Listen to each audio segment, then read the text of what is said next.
I still remember the last time I saw my brother. It was a crisp morning in September, and Adam had his entire life packed in 2 suitcases. He hugged Mom, shook Dad's hand, and gave me a smirk that said, "I'll see you soon, little bro." He never came back. The first few weeks we thought he was just adjusting. College life, new town, new friends. When he stopped replying to texts, we assumed he was busy. Then he missed Thanksgiving. Then Christmas. By spring we were filing a missing persons report, but nothing ever came of it. No confirmed sightings, no phone activity. His dorm room had been cleaned out, his social media wiped. He had simply vanished.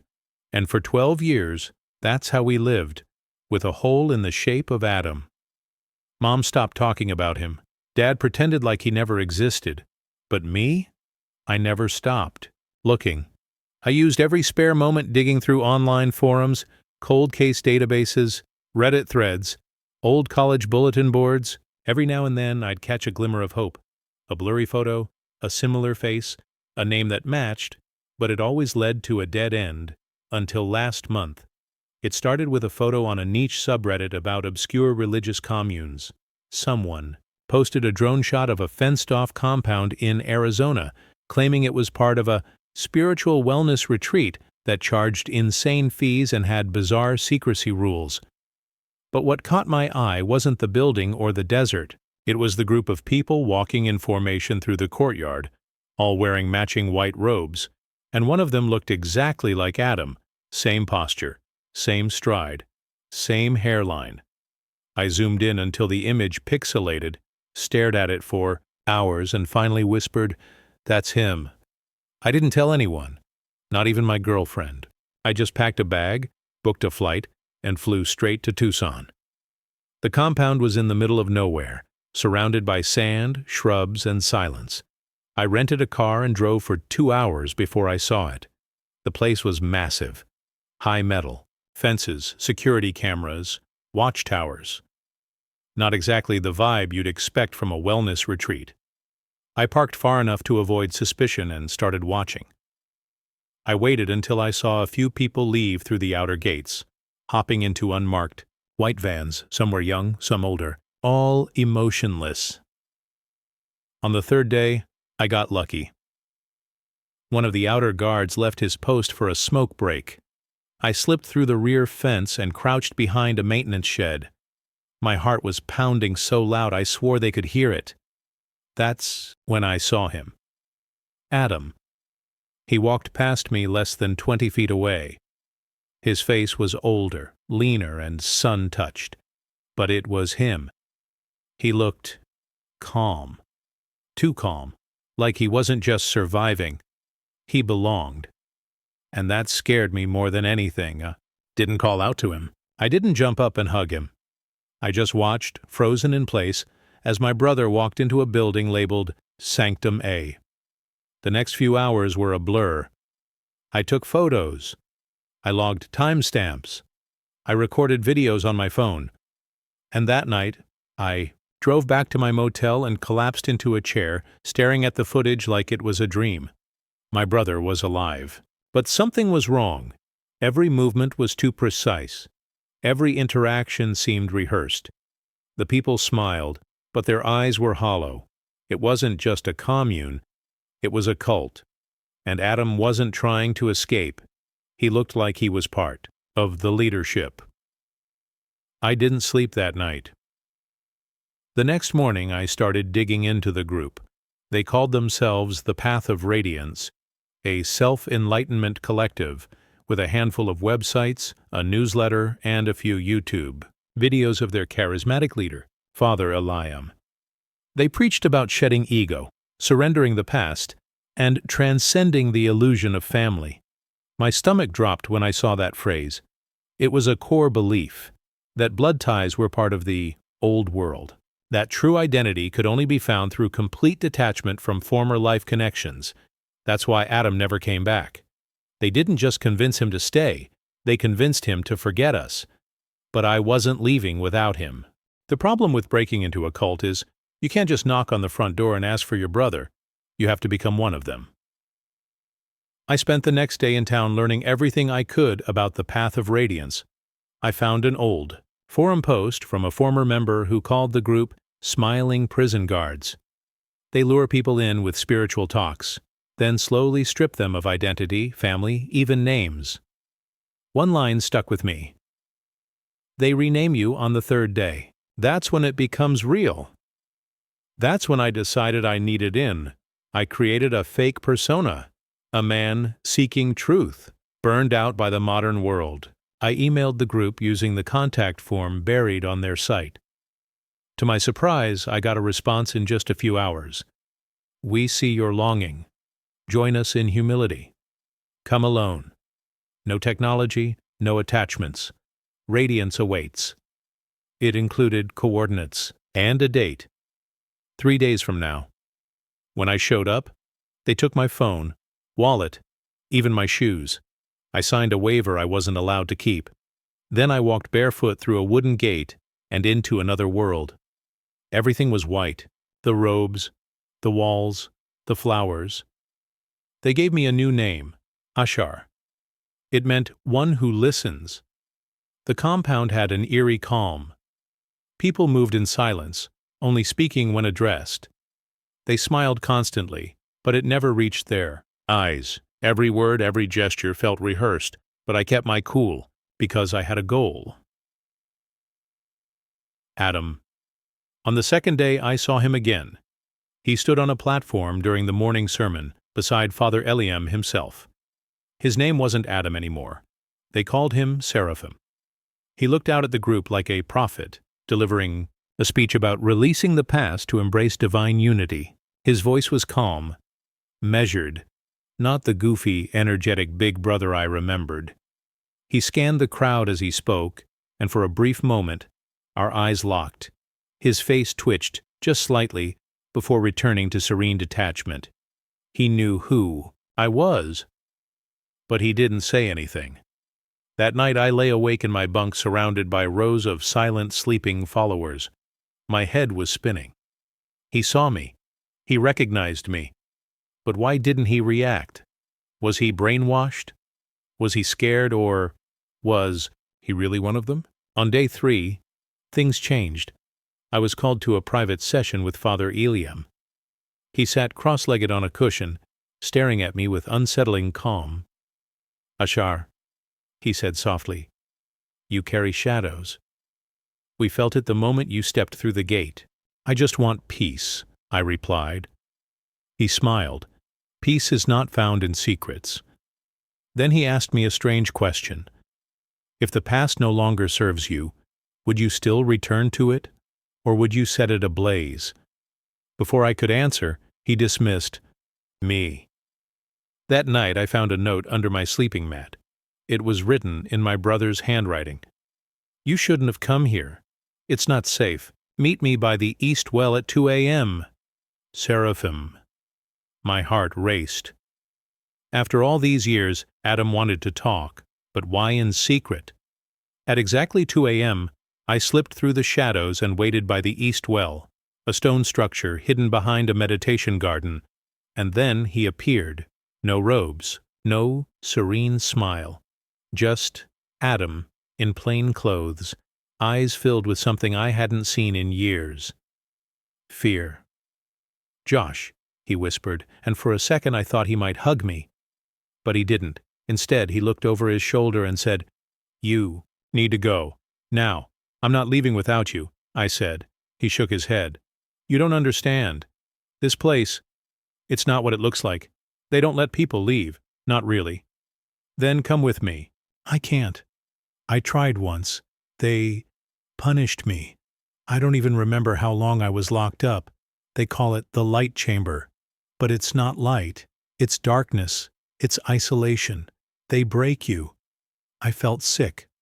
Why didn't you tell anyone? Why stay? Because they got into my head, Josh. They make you think your old life was a lie. They make you believe that pain is love, that forgetting your family is mercy. I grabbed his arm. You remember us now? You found a way to meet me. That means something. We can leave together. He looked away. I'm scared, I don't know who I am out there. You're my brother." He looked back at me, eyes wet, and then a voice cut through the silence. "Seraphim." "Ashar." We turned. A tall figure stood in the shadows. One of the guards. He held a flashlight. And a cattle prod.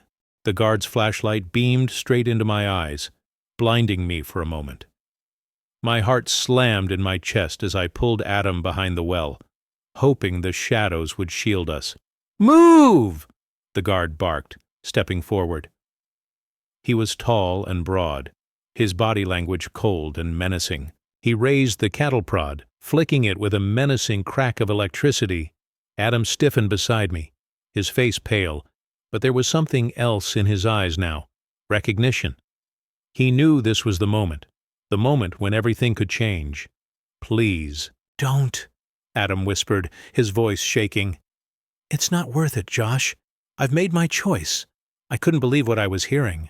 My brother, the same guy I grew up with, played sports with, laughed with, was willingly standing in the shadow of this nightmare, accepting it, even endorsing it. "Seraphim," the guard said with a cold tone. "It's time for your lesson." I stared at Adam, who was still holding back tears. I could see how much he was suffering, but something deep inside me snapped. I couldn't let this go on any longer. "No!" I yelled. "He's coming with me!" The guard didn't flinch, but the way he reacted next made my blood run cold. He raised the cattle prod higher, taking slow steps toward us. "Leave, or we'll force you to." I wasn't going to leave without Adam. I took a deep breath, steadied myself, and before either of them could react, I grabbed Adam by the wrist and pulled him toward the edge of the compound. The guard charged, but I was faster. With one last desperate look at my brother, I dragged him through the darkness toward the only way out. "Josh, stop!" Adam begged, stumbling as I yanked him along. "They'll never let us leave." "You have to trust me," I said, my voice tight with fear and adrenaline. "We can make it out. You don't belong here." We reached the fence. I had no plan, no strategy, no idea what would happen next. I just knew that if we didn't leave now, I might lose Adam forever. I tried to climb the fence. It was too high and too sturdy, but I kept trying, my hands bleeding from the rough wire. Adam didn't help. He just stood there, watching. "No, Josh," he whispered, looking at the guard who was approaching. "It's too late. They won't let us go." I felt my heart drop into my stomach. "Adam, please." He turned to me, his eyes filled with sorrow. "I'm sorry, Josh," he said. "I've already given up." That hit me like a punch to the gut. My brother, the person I loved most in the world, had given up on me, on us, on everything we ever were, and I was still standing there, trying to drag him out of this hellhole, hoping to wake him from a nightmare that wasn't just his. It was ours, but it wasn't over yet. Just as the guard reached us, Adam made a move I didn't expect. He grabbed the edge of the fence and threw himself up, scaling it like he had done it 100 times before. For the first time since I found him, there was a flicker of the old Adam in his eyes. "What are you doing?" I shouted, my heart racing. "I'm sorry," Adam said, his voice cracked. "I can't live like this anymore. I've been suffocating. I'm not the man I was. I'm not even Seraphim." And with that, he disappeared over the top of the fence. The guard shouted in anger, but I didn't hesitate. I climbed after him as fast as I could, praying I wasn't. Too late. I reached the top just as the guard lunged forward, but it was too late. Adam was already halfway down the other side, and I followed, tumbling to the ground in a heap. I heard the guard curse, his footsteps growing distant as he realized we had escaped. We ran. For what felt like hours, we ran. Through desert sand, past quiet streets, across highways. Adam didn't look back once. Neither did I. We made it to a nearby town and found an all-night diner. We sat in silence for a long time, both of us nursing coffee, staring at the cracked booth across from us. "I don't even know where to start," Adam said finally, his voice quiet. I looked at him, really looked at him. His eyes were hollow, but his face was tired, older. Not the brother I remembered, but not the stranger I had found either. "You don't have to start anywhere," I said. "You just need to heal. I'm here for you, no matter what." Adam looked at me, tears welling in his eyes. "I don't deserve this. I turned my back on everything. I forgot about you, Josh. I don't even know who I am anymore. They took everything from me. Everything." I shook my head. "It's not too late to remember. We'll figure it out together." But Adam just stared at me, and for a moment, I wondered if he even wanted to come back, if the man I once knew had already died in that compound, buried under layers of lies and manipulation. "I can't undo what I did," Adam whispered. "I don't know if I ever can." As the diner emptied and the morning light broke over the horizon, I realized that while Adam had returned, the road to recovery was long. The man who came back from that cult wasn't the same person who had left for college 12 years ago. But that didn't matter. I was here, and he was finally free. The days after Adam and I left the cult were a blur. We spent most of the time holed up in that small diner, the only place where we felt safe, where no one would find us. Adam barely spoke, but I could tell he was slowly coming to terms with everything that had happened. He was physically free, but mentally he was still trapped in that compound. The people there, the lies, the manipulation, it was all still in his head. We stayed in the diner for a few more hours, then I decided it was time to leave. We couldn't stay there forever.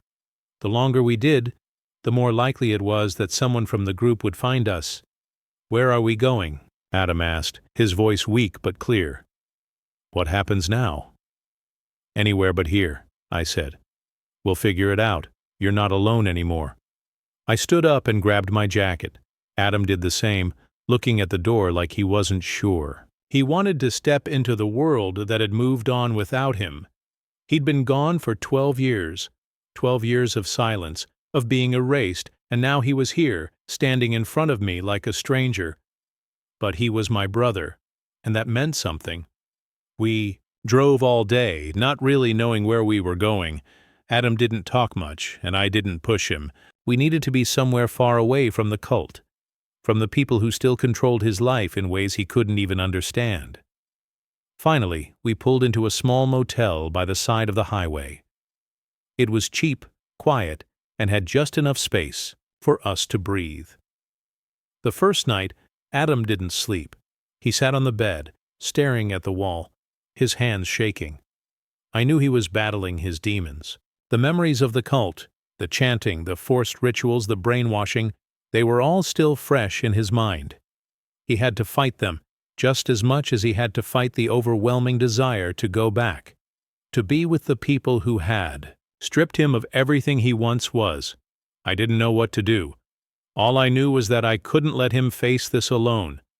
Days turned into weeks, and Adam's condition didn't get better. He grew quieter, more withdrawn. He avoided any kind of contact with the outside world, refusing to answer calls or look at the news. He didn't even want to talk about the cult. It was like he was afraid of facing what had happened, afraid of what he might uncover if he tried to remember. One night I found him sitting by the window, staring out into the darkness. "You know," I said, sitting next to him, "you're not alone, I'm here. We're in this together." He didn't look at me. "I don't think I can ever get past this. I don't know how to fix what they did to me." "We'll figure it out," I said, firmly. "I'm not going anywhere. You don't have to face this alone." Adam finally looked at me, his eyes filled with a sadness I hadn't seen before. "I'm not sure I even want to fix it. It feels like I've lost everything, Josh. I don't even know who I am anymore." "Then let me help you find out," I said. "We'll take it one step at a time. You don't have to have all the answers right now." Adam didn't answer, but I could see something in his eyes, a flicker of hope. He wasn't entirely lost. Not yet. After a few more weeks of trying to find our footing, Adam finally agreed to see a therapist. It wasn't easy, he was terrified, but I promised him that he didn't have to go through it alone, that we would face the past together. He reluctantly agreed. The first therapy session was rough. Adam was quiet, closed off, unwilling to talk about the cult or what had happened to him. The therapist was patient, letting him open up at his own pace. It was slow, painful work, but it was progress, and slowly, very slowly, Adam began to heal. It took months before Adam could even begin to talk about his time in the cult. At first, it was just fragments, little details that didn't seem to make sense.